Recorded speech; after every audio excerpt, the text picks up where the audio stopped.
What happens when a woman, left broken and abandoned after a deadly frontier attack, is rescued by the very people she was taught to fear? This is not just a story of survival, but of an unexpected bond that changes everything. Thank you so much for watching and for all your comments. Let me know at the end if you liked the story, and where you're watching from and why you're following this. The scorching Texas sun beat down on the small wagon train as it made its way across the vast plains of the western frontier. The year was 1872, and the promise of new beginnings had drawn several families from the east to seek their fortune in the untamed territories. Among them was Catherine Abernathy, a 23-year-old woman with fiery red hair and a determination that matched the intensity of her spirit. Catherine sat beside the driver of the second wagon, her blue dress dampened with perspiration as she squinted against the glare. 3 weeks earlier, they had departed from Fort Worth with hopes of establishing a new settlement near the Colorado River. The journey had been arduous but relatively peaceful until now. "Water ahead," called Thomas, the wagon master, pointing toward a small creek that cut through the barren landscape. "We'll stop to rest the horses and refill our barrels." Catherine climbed down from the wagon, stretching her legs as she surveyed their surroundings. The rest of the travelers, 3 families including her own, scattered to attend to various tasks. Her father, William Abernathy, a former banker who had lost everything in a financial collapse back east, approached her with a canteen. "Here, Catherine, drink some water before helping your mother," he said, his voice carrying the weariness of their journey. "Thank you, Father. Do you think we're still on schedule? Mr. Thomas mentioned we should reach the river in another week." William shrugged, adjusting his hat to better shield his face from the sun. "God willing, if the weather holds and we don't encounter any." The arrow struck without warning, piercing William's shoulder with such force that he stumbled backward, the canteen falling from his hand and spilling precious water into the thirsty soil. "Indians!" someone shouted as chaos erupted around them. The attack was swift and devastating. Comanche warriors emerged from the surrounding brush, their war cries filling the air as they circled the wagons. Catherine watched in horror as Thomas fell, then Mrs. Cooper from the third wagon. Her mother screamed from somewhere behind her, the sound abruptly silenced by another arrow. In the midst of the melee, Catherine ran for cover, seeking refuge behind a large rock formation. As she turned to look back at the carnage, her foot caught on a protruding root, sending her tumbling down a steep embankment. The world spun violently before her eyes as she fell, her body striking the hard ground with tremendous force. A searing pain shot through her back, and then nothing. She couldn't feel her legs. Panic gripped her as she tried desperately to move, to crawl away from the sounds of fighting above. But her lower body refused to respond to her commands. She was paralyzed. Hours passed. The sounds of battle had long since faded, replaced by an eerie silence broken only by the occasional cry of a distant hawk. Catherine remained where she had fallen, partially hidden by brush, her throat parched and her mind clouded with fear. She had witnessed enough to know that her parents and most of their traveling companions were likely dead. The realization came with a numbing acceptance that she too would soon perish, abandoned in this harsh wilderness. As the sun began to set, painting the sky in hues of orange and purple, Catherine heard the approach of horses. Closing her eyes, she prepared for death, hoping it would come quickly. Instead, she felt a shadow fall across her face and opened her eyes to see a Comanche warrior standing above her, his expression unreadable. He was tall and powerfully built, with long black hair adorned with a single eagle feather. His face bore the markings of a respected warrior, yet his dark eyes held something Catherine had not expected, curiosity rather than malice. "Please," she whispered, her voice barely audible. "If you're going to kill me, do it quickly." The warrior knelt beside her, studying her with an intensity that made Catherine tremble. He reached out, touching her leg with the tip of his knife, and frowned when she showed no reaction. "I can't feel that," she explained, though she doubted he understood English. "I can't move my legs." To her surprise, the warrior nodded slowly, as if comprehending her predicament. He said something in his native tongue before carefully sliding his arms beneath her broken body and lifting her from the ground. The pain in her back flared, causing her to cry out, but he held her firmly as he carried her to his horse. "Why are you helping me?" Catherine asked, confusion mingling with fear. "Your people killed mine." The warrior mounted his horse with Catherine cradled against his chest and spoke a single word that she couldn't understand. As they rode away from the site of the massacre, Catherine caught a final glimpse of the overturned wagons and scattered possessions that marked the end of her old life and the uncertain beginning of a new one. Little did she know that the warrior who had spared her life was Two Hawks, a respected member of his tribe, who had opposed the raid from the beginning. And as they rode into the gathering darkness toward the Comanche camp, neither could have imagined the bond that would form between them in the difficult days to come. The Comanche camp came alive with murmurs as Two Hawks rode in with Catherine draped across his horse. Women paused their evening tasks, children stared with wide eyes, and warriors approached with hands on their weapons. Catherine, barely conscious from pain and dehydration, registered the hostility in their expressions through half-closed eyes. Two Hawks dismounted smoothly while supporting Catherine, then addressed the gathering crowd in Comanche. Though she couldn't understand his words, the authoritative tone was unmistakable. An older man with gray streaks in his long hair and elaborate decorations on his buckskin clothing stepped forward, anger evident in his gestures as he pointed at Catherine. "Chief Grey Wolf says you bring danger to our people," explained a voice beside Catherine. She turned her head to see a young Comanche woman who had approached quietly. The woman's English was accented but clear. "You speak my language?" Catherine whispered, astonished. "I was taken by settlers as child. Lived with them 5 winters before escaping back to my people. I am Morning Flower," she explained without emotion. "Two Hawks says you cannot walk. Is this true?" Catherine nodded weakly. "My back. I fell during the attack." Morning Flower translated for the others, causing another ripple of discussion. The chief, Grey Wolf, seemed particularly displeased, his weathered face contorting with displeasure as he continued to argue with Two Hawks. "What's happening?" Catherine asked, fear tightening her throat. "They debate your fate," Morning Flower replied matter-of-factly. "Many believe you should not live. A paralyzed woman is burden, especially a white one." The bluntness of her statement left Catherine speechless.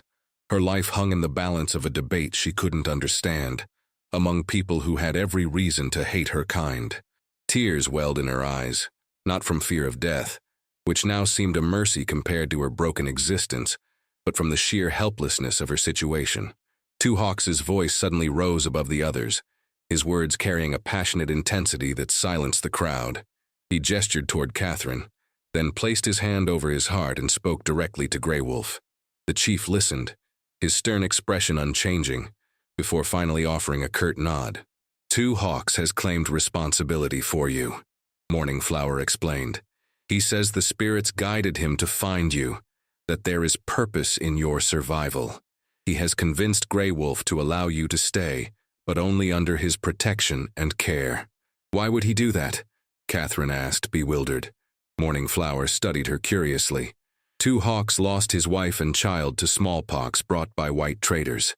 Since then, he has questioned the endless cycle of violence between our peoples. Perhaps he sees in you a chance for different path. Two Hawks approached them, speaking briefly to Morning Flower before carefully lifting Catherine again. "He takes you to his lodge," Morning Flower explained. "I will come later to help clean you and bring medicine for pain." Catherine was carried through the camp, acutely aware of the stares that followed her. Two Hawks' lodge stood slightly apart from the others, its entrance facing east according to tradition. Inside, he gently laid her on a bed of soft furs, positioning her so that she faced the entrance where the last light of day filtered through. He left briefly, returning with a waterskin. With surprising gentleness, he lifted her head and helped her drink. The water was cool and sweet, bringing immediate relief to her parched throat. "Thank you," she whispered. Two Hawks nodded, then touched his chest. "Two Hawks," he said in a deep, resonant voice. "Catherine," she replied, placing her hand over her heart in imitation of his earlier gesture. "Catherine," he repeated slowly, the syllables unfamiliar on his tongue. Despite everything, the attack, her injury, the uncertain future, Catherine felt a strange sense of calm in Two Hawks' presence. He moved about the lodge, preparing a small fire in the central pit and hanging a kettle above it. His movements were deliberate and efficient, speaking of a man accustomed to self-reliance. Later, as promised, Morning Flower arrived with herbs and clean cloths. She shooed 2 hawks from the lodge and set about examining Catherine's injury, cleaning her, and changing her into a simple buckskin dress. "Your back is broken," Morning Flower confirmed after her examination. "You live, but your legs will not walk again. Among our people, such injury often means death." "Then why help me at all?" Catherine asked. Morning Flower's dark eyes met hers directly. "Two Hawks is respected warrior, but since losing his family, he walks different path. Some say spirits speak to him differently now. If he believes your life has purpose, others will not interfere." As the days passed, Catherine began to adjust to life in the Comanche camp. 2 Hawks fashioned a travois that allowed her to be moved outside during the day, where she could sit in the shade and observe the daily activities of the tribe. Morning Flower became a regular visitor, teaching Catherine words in the Comanche language and explaining their customs. Most of the tribe kept their distance, though the children sometimes approached out of curiosity, only to be called away by wary parents. Catherine understood their suspicion. White settlers had encroached on their lands for generations, bringing disease, alcohol, and violence. 2 Hawks, however, remained a constant presence. Though a man of few words, his gentle care spoke volumes. He never treated her as a burden but approached her needs with quiet dignity. In the evenings, as they sat outside his lodge watching the sunset, he would sometimes share stories, using a combination of his limited English, gestures, and the Comanche words Catherine had learned. One evening, about 2 weeks after her arrival, 2 Hawks returned from hunting with a fine deer. After presenting the chief with the best portions, he brought meat to share with Catherine. As they ate, he surprised her by speaking more than usual. "Katherina," he began, his pronunciation improving. "Why your people come to our lands?" The direct question startled her. "My father lost everything in the East. He believed we could start again here, build a new life." 2 Hawks considered this, his expression thoughtful. "New life. Yes. Sometimes Great Spirit closes one path, opens another." "Is that what happened to you?" Catherine asked tentatively, aware she was treading on personal ground. 2 Hawks was silent for so long that Catherine thought he wouldn't answer. Finally, he looked at her, pain evident in his dark eyes. "My wife, little deer, and son, strong eagle, taken by spotted sickness. 3 winters passed, after I wanted to join them in spirit world." He touched the scars on his chest that Catherine had noticed before. Vision Quest showed different path. "Now I understand why." "Because of me?" Catherine asked, disbelieving. 2 Hawks nodded solemnly. "You cannot walk. I cannot heal from heart wound. Perhaps together we find new way to be strong." His simple words, laden with such profound meaning, brought tears to Catherine's eyes. In this man, this supposed savage whom she had been taught to fear, she had found more compassion and wisdom than in many who shared her heritage. As the stars appeared in the clear night sky, Catherine realized that despite her broken body, her spirit was beginning to heal in this unlikely sanctuary, under the protection of a man who had every reason to hate her, but had chosen a different path. Autumn painted the plains in golden hues as Catherine marked her 3rd month with the Comanche. Her body had healed as much as it ever would. Her legs remained lifeless beneath her, but her upper body had grown stronger through daily activities. 2 Hawks had crafted a special chair for her with wheels made from stripped branches and leather, allowing her greater independence around the camp. Catherine's presence had gradually shifted from novelty to acceptance among the tribe. She had proven herself useful despite her disability, demonstrating skills in sewing and storytelling that earned grudging respect. The children, in particular, had taken to gathering around her in the afternoons as she taught them English words and shared tales from her childhood. "No, like this," she corrected gently, showing little Raccoon, a boy of about 7, how to form the letter A in the dirt. "See? 2 lines meeting at the top with 1 across the middle." The boy concentrated fiercely, his tongue poking from the corner of his mouth as he traced the shape with a stick. "A," he pronounced proudly. "Very good," Catherine praised, then glanced up to see 2 Hawks watching them from a distance, a rare smile playing at the corners of his mouth. Their relationship had evolved into something neither could have anticipated. Not romance, though Catherine sometimes caught herself wondering, but a deep friendship built on mutual respect and shared solitude. Two hawks had taught her to weave baskets, a task she could manage from her seated position, while she had taught him more English. In the evenings, they would sit outside his lodge, communicating in their developing shared language about increasingly complex topics. "Winter comes soon," Two Hawks remarked that evening as they watched the sunset. "First snow before next full moon." Catherine nodded, feeling a flicker of anxiety. "Will it be very cold?" "Yes, but lodge is warm. We prepare well." He hesitated, then added, "Grey Wolf says tribe moves to winter grounds in 2 days. Protected valley with more game, less wind." "I've never traveled so far in this condition," Catherine admitted, gesturing to her useless legs. Two Hawks touched her hand briefly, a gesture that had become his way of offering reassurance. "I make special travois for you. Strong, comfortable, you will be safe." His confidence bolstered her spirits, as it always did. Over these months, she had come to trust this man implicitly, a trust that would have seemed inconceivable before the attack that had forever altered her life. The following days were a flurry of activity as the tribe prepared for their seasonal migration. Catherine observed the methodical dismantling of lodges, the packing of belongings, and the excited chatter of children anticipating the journey. Morning Flower, who had become something of a friend, helped Catherine prepare her own few possessions. "Two Hawks speaks differently of you," Morning Flower commented as they worked. "His words for you are special." Catherine's hands stilled on the dress she was folding. "What do you mean?" Morning Flower seemed to choose her next words carefully. "Among our people, man does not keep wounded woman unless she is family or—" She left the implication hanging. Heat rose to Catherine's cheeks. "It's not like that between us. He saved my life, that's all." Morning Flower raised an eyebrow skeptically but didn't press further. "Journey to winter grounds takes 4 days. You sleep in Two Hawks Lodge each night. People will talk." "Let them talk," Catherine replied with more confidence than she felt. Two Hawks has never been anything but honorable. The morning of departure arrived crisp and clear. True to his word, Two Hawks had constructed a comfortable travois that attached to his horse, positioned so that Catherine could see ahead, rather than staring at the ground or sky. He had lined it with furs and designed a backrest that supported her injured spine. As the procession of the tribe began to move out, with warriors scouting ahead and families following behind, Catherine felt a strange mixture of excitement and trepidation. This migration symbolized her full integration into a life she had never imagined for herself, not as a captive, but as an adopted member of a community that had once seemed utterly foreign. The journey proved more arduous than Catherine had anticipated. Though Two Hawks had made her travois as comfortable as possible, the constant motion aggravated her back injury. By the second day, she was fighting to conceal her pain, not wanting to be a burden. That evening, as they made camp, Two Hawks noticed her discomfort immediately. Without a word, he prepared a special tea from herbs he carried in a medicine pouch.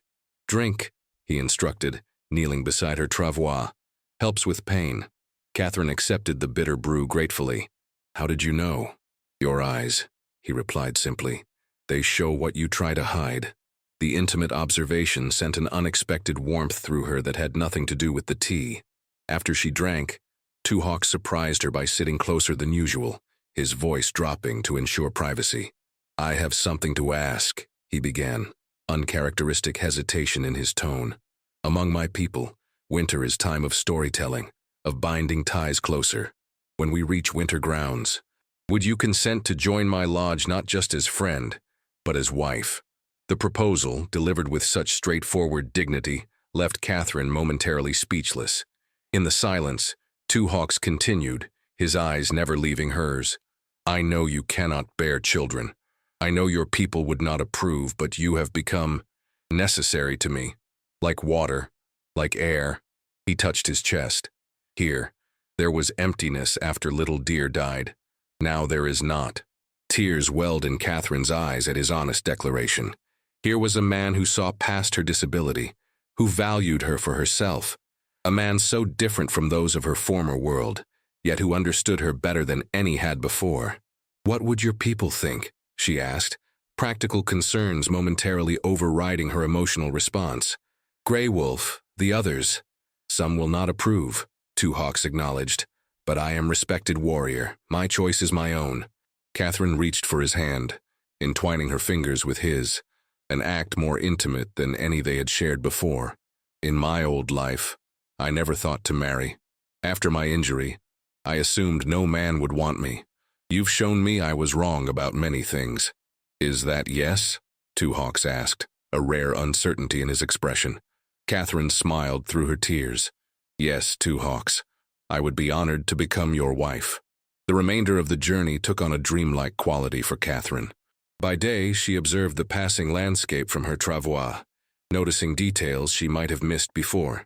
The way hawks circled lazily on thermal currents, how prairie dogs popped from their burrows to watch the procession, the changing patterns of clouds that hinted at winter's approach. By night, she and Two Hawks spoke of their future together, planning the details of their union according to Comanche tradition.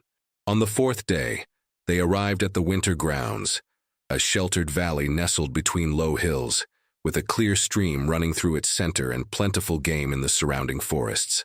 As the tribe began to establish their winter camp, Two Hawks constructed their lodge in a prime location, close enough to the others for safety, but with enough distance for privacy. Word of their intended union spread quickly through the tribe, generating mixed reactions. Some, particularly the older warriors who had lost family to white settlers, openly disapproved. Others, who had come to accept Catherine's presence, offered cautious congratulations. Grey Wolf himself visited their nearly completed lodge, his weathered face inscrutable as he spoke with Two Hawks in rapid Comanche. What did he say? Catherine asked after the chief departed. Two Hawks' expression was solemn but not disheartened. He says joining with white woman weakens me in eyes of some warriors, but he also says man who follows heart's true path walks with strength of ancestors behind him. And what do you believe? Catherine asked softly. Two Hawks knelt beside her chair, taking both her hands in his. I believe Great Spirit brought you to me for reason. I believe two broken people can make something whole together. That is enough. As they prepared for the ceremony that would unite them according to Comanche tradition, Catherine reflected on the extraordinary journey that had brought her to this moment. From the devastating attack that had claimed her family and her ability to walk, to finding unexpected love with a man who by all conventional wisdom should have been her enemy. Her life had taken a path no one could have predicted. Yet as she sat beside Two Hawks that evening, watching as he carefully painted traditional symbols on his face in preparation for tomorrow's ceremony, Catherine felt a profound sense of rightness. This was where she belonged now, not as a victim of circumstances, but as a woman who had found strength in adversity and love where it was least expected. The winter ceremony binding Catherine and Two Hawks took place on the first snowfall of the season, with delicate flakes drifting down from a pearl-gray sky. Despite the controversy their union had stirred, most of the tribe gathered to witness the event. Catherine wore a special dress Morning Flower had helped make, adorned with intricate beadwork and fringed sleeves. Her red hair, which had grown longer during her months with the Comanche, was braided with leather strands and small feathers. Two Hawks stood tall and proud in his finest buckskins, his chest painted with symbols of protection and prosperity. Grey Wolf presided over the ceremony, his initial reservations seemingly set aside as he spoke the traditional words that joined man and woman in the eyes of the tribe and the Great Spirit. As part of the ceremony, Two Hawks presented Catherine with a necklace he had crafted, a leather cord strung with carved wooden beads, and a single eagle feather, symbolizing her adoption into the tribe. In return, Catherine had secretly prepared a gift with Morning Flower's help, a headband embroidered with a pattern that combined elements from both their cultures, representing their unique bond. With this I take you as my wife, Two Hawks said in English, carefully pronouncing each word as he placed the necklace around Catherine's neck. Before my people and the Great Spirit, I pledge to protect you, provide for you, and walk beside you until my last breath. Catherine blinked back tears as she presented her gift. With this, I take you as my husband, she responded, her voice clear and strong despite her emotion. I pledge to support you, care for you, and share my strength with yours for all the days we are given. Grey Wolf concluded the ceremony by raising his hands toward the sky, invoking the blessing of ancestors and spirits upon the unusual couple. The tribe responded with a mixture of approving calls and reserved silence, reflecting the divided opinions that still existed. The celebration that followed was modest, but genuine. Those who had come to accept Catherine participated wholeheartedly, sharing food and stories around the central fires. Children presented the couple with small handmade gifts, carved animals, painted stones, and woven grasses, while the women brought practical offerings for their lodge. As evening deepened and the festivities continued, Two Hawks noticed Catherine's growing fatigue. Without drawing attention, he wheeled her chair back to their lodge, where a warm fire already burned in the center pit. "Are you happy, Catherine?" he asked once they were alone, using the more formal pronunciation of her name that he reserved for important moments. Catherine reached for his hand, drawing him down beside her chair. "Happier than I ever thought possible after my injury," she assured him, "though I still worry about being a burden to you." Two Hawks shook his head firmly. "You are not burden. You are strength in different form." He touched her temple gently. "Here, you have wisdom that helps tribe. Your stories teach children. Your hands create beauty." His expression grew more serious. "In old days, before white man's diseases and weapons came, our people cared for all members of tribe. Strength was measured in many ways, not just by hunting or fighting." His words warmed her heart, reinforcing what she had come to understand about Comanche culture, that despite their fearsome reputation as warriors, there existed a profound sense of community and interdependence within the tribe. As winter deepened, the newlyweds settled into a rhythm of shared life. Two Hawks continued his duties as a hunter and warrior, while Catherine established herself as a valuable member of the community through her skills and knowledge. She taught some of the women new sewing techniques, shared medicinal remedies she remembered from her mother, and continued teaching the children English, a skill that Grey Wolf eventually acknowledged could be useful for future dealings with white settlements. The coldest months brought both challenges and unexpected joys. Catherine's condition made the bitter cold particularly difficult, as circulation in her legs was poor. Two Hawks devised special leggings lined with rabbit fur to keep her warm, and positioned her chair near the lodge fire during the day. In the evenings, they would share stories of their respective childhoods, building bridges between their vastly different worlds. "Tell me again about the place called Boston," Two Hawks requested one snowy evening as they ate a stew of venison and wild roots. Catherine smiled, settling more comfortably in her chair. "It's a city beside a great bay, with so many buildings clustered together that you can hardly see the sky between them. Ships from all over the world dock in its harbor, bringing goods and people from places I've only read about in books. And you lived in a house made of—" Two Hawks searched for the word. "Brick," Catherine supplied. "Red clay blocks baked hard in fire, stacked together to make walls that keep out the cold and heat." Two Hawks nodded thoughtfully. "Your world is very different from ours." "It was," Catherine corrected gently. "This is my world now." The tenderness in Two Hawks' expression made her heart swell. Despite the limitations of her body, she had never felt more complete than in these quiet moments of connection.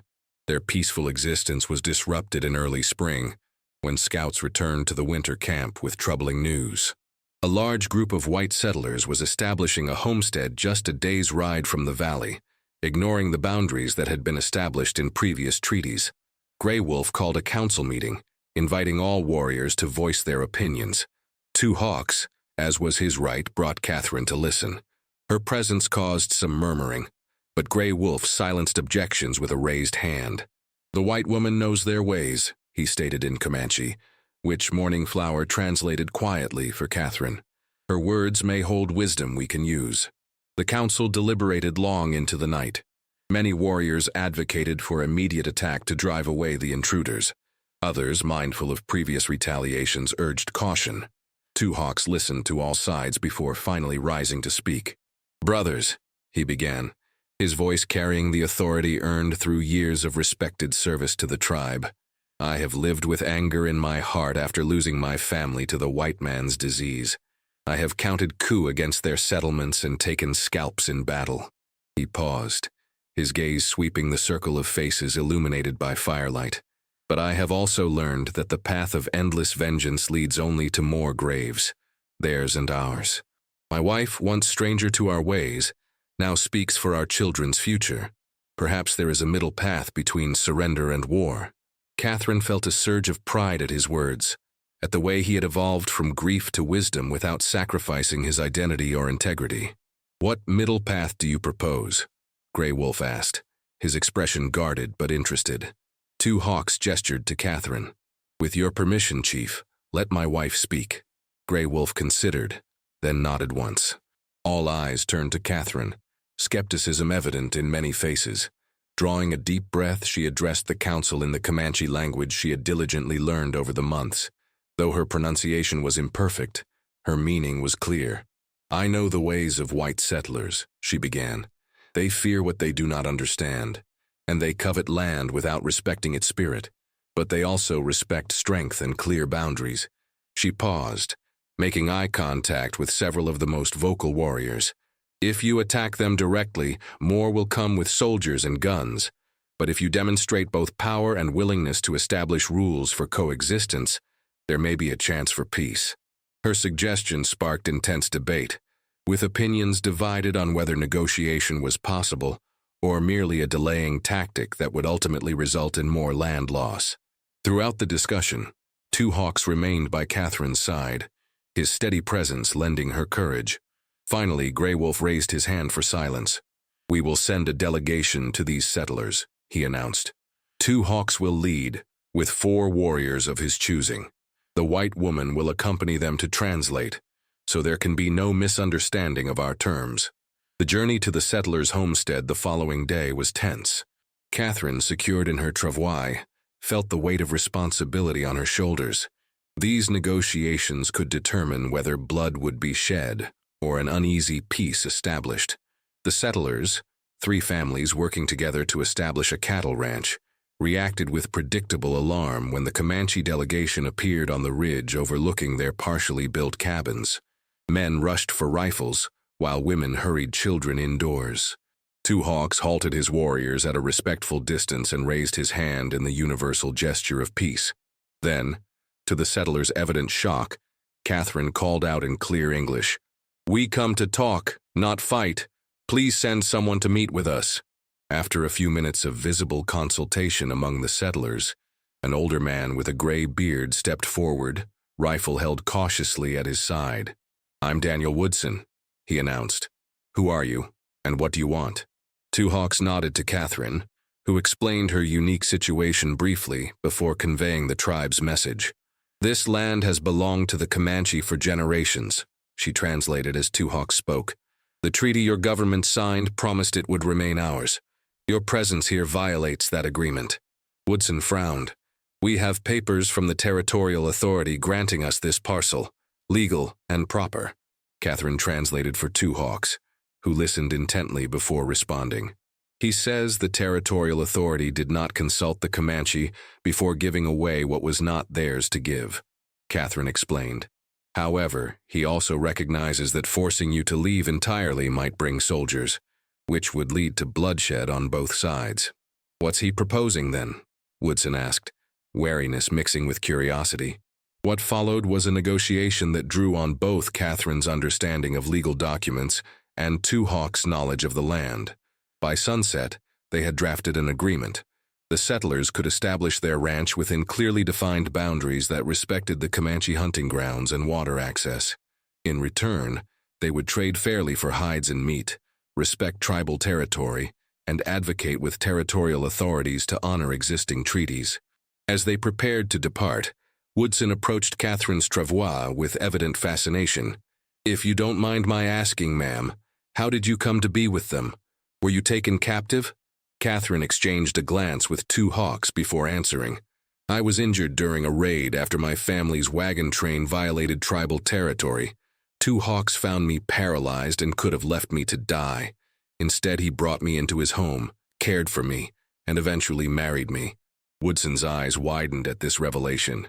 "Married to a—" He stopped himself, perhaps noticing Two Hawks' watchful gaze. "To a man of honor and compassion," Catherine finished firmly. "Sometimes, Mr. Woodson, we find humanity where we least expect it." The ride back to the winter camp was filled with a cautious sense of accomplishment. The agreement might not last forever, but it represented a step toward coexistence rather than destruction.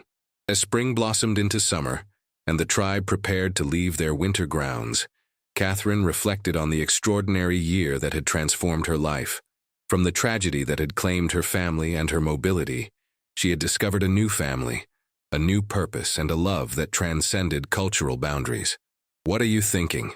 Two Hawks asked as they sat outside their lodge on one of the last evenings before the tribe would move to their summer hunting grounds. Catherine smiled, leaning her head against his shoulder as they watched the sunset paint the valley in gold and crimson. "I'm thinking that sometimes what seems like the end of everything is actually just the beginning." Two Hawks nodded, his arm tightening around her shoulders. "The Great Spirit's path is not always straight or easy to see." "No," Catherine agreed, looking up at the man who had saved her in more ways than one. "But sometimes, if we're fortunate, it leads exactly where we need to go."